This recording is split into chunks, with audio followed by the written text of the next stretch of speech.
కార్తీక పురాణం 16వ అధ్యాయం స్తంభదీప మహిమ. వశిష్ఠుల వారు జనక మహారాజునకు ద్వీప ప్రజ్వలన మహిమ వివరించిన తరువాత స్తంభదీప మహిమను గురించి బోధించసాగారు. ఓ జనక మహారాజా, కార్తీక మాసంలో ఎటువంటి వ్రతాలు చేయకుండా కాలం గడిపేవారు పునర్జన్మ లేనటువంటి ఘోర నరకాన్ని పొందుతారు. ఈ నెలలో తాంబూల దానం చేసిన వారు అధికార పదవిని పొందుతారు.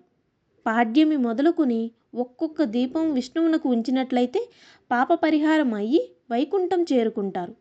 కార్తీక ఆదివారం నాడు సూర్యుడు గురించి స్నానం చేస్తే, సంతానార్థి అయి స్నానదానాలు చేస్తే వారి కోరికలు నెరవేరుతాయి. ఈ నెలలో విష్ణుమ్రోల దక్షిణ తాంబూలాల్లో కూడా కొబ్బరికాయ దానం చేస్తే సంతానం ఎప్పటికీ తరగదు, రోగాలు రావు, చెడు బుద్ధులు పుట్టవు. కార్తీక పౌర్ణమి నాడు విష్ణు దేవాలయంలో స్తంభంపై దీపాలుంచే వారి పుణ్యాన్ని వర్ణించలేము. ఈ నెలలో స్తంభ దీపాన్ని చూస్తే వారి పాపాలు సూర్యోదయానికి చీకటిలా పారిపోతాయి. సాలిధ్యానం తిలలతో కూడినదే స్తంభదీపం అవుతుంది. దీన్ని ఉంచని వాడు నిశ్చయంగా నరకాన్ని పొందుతారు.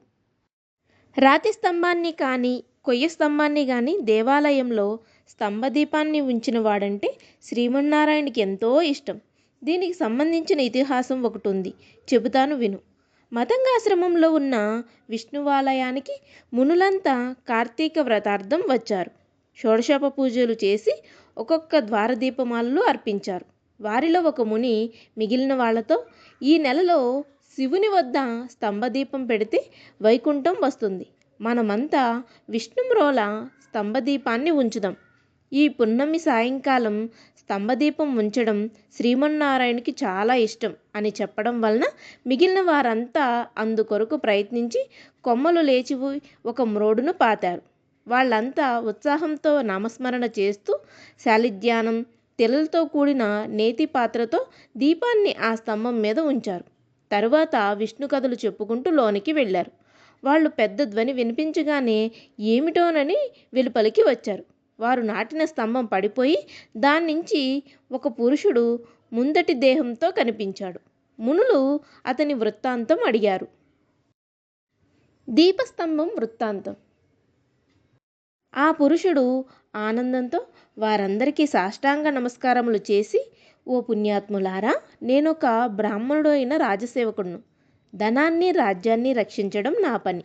సిరి సంపదలకు లోపం లేదు, వేదాలు చదువుకోలేదు, దయార్థ హృదయుడును కాకపోవడం వలన ఎప్పుడూ దాన ధర్మాలు సత్కార్యాలు చేయలేదు, విష్ణు కథలు వినలేదు, అనేక మోసాలు చేశాను, పండితులను అవమానించేవాడిని, ఎన్నో పాపాలు చేసి వాటి ఫలితంగా నరకయాతనలు ఎన్నో అనుభవించి ఎన్నో నీచ జన్మలను గడిపి చివరికి ఎండుమ్రాను అయ్యాను. ఇన్ని పాపాలు చేసిన నాకు వాటి నుండి అకస్మాత్తుగా విముక్తి కలగడానికి కారణం ఏమిటో బోధపడడం లేదు. తమ దర్శనం వలన పూర్వస్మరణ కలిగింది, దయతో కారణాన్ని వివరించండని అడిగాడు. వెంటనే మునులు, ఓ బాపడా, కార్తీక మాస ఫలం ప్రత్యక్ష ముక్తినిస్తుంది. కాష్టాలకు, రాళ్లకు, కొయ్యలకు, మ్రోడులకు కూడా సులువుగా ముక్తి దొరుకుతుంది. ప్రత్యేకించి కార్తీక పౌర్ణమి సర్వ పాపాలన్నీ హరిస్తుంది. స్తంభదీపం మోక్షప్రదం. స్తంభదీపాన్ని పెట్టిన మ్రోడుకు స్తంభదీపం మోక్షం కలుగుతుంది అన్నాడు.